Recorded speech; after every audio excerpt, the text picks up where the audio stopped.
Our story begins with a man named Naaman. Now, Naaman was a big deal. He was the commander of the army of the king of Syria, respected, brave, and victorious soldier. He had leprosy, a terrible skin disease that no doctor or amount of money could cure. It was a constant shadow over his otherwise successful life. Living in Naaman's house was a young servant girl from Israel. Seeing her master's suffering, she spoke up with courage and compassion.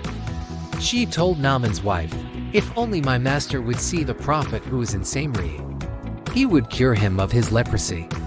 This little spark of hope was all Naaman needed. He went to his king, got permission, and prepared for a grand journey, packing silver, gold, and fine clothes, ready to pay for his healing. Naaman traveled all the way to Israel and arrived at the house of the prophet Elisha, expecting a grand reception. But that's not what happened. Elisha didn't even come out to meet him. Instead, he sent a messenger with a simple, almost puzzling instruction: go, wash yourself 7 times in the Jordan River, and your flesh will be restored, and you will be cleansed. Naaman was furious.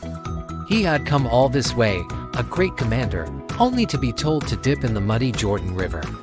He said, "I thought that he would surely come out to me and stand and call on the name of the Lord his God, wave his hand over the spot, and cure me of my leprosy.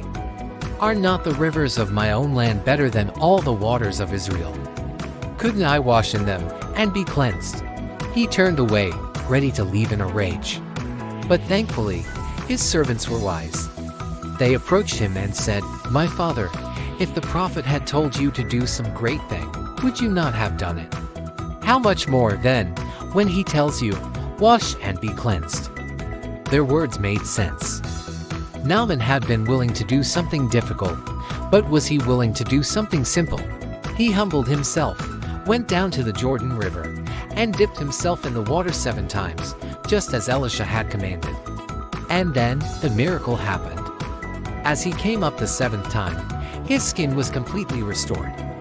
He was healed. Naaman was overjoyed and filled with gratitude.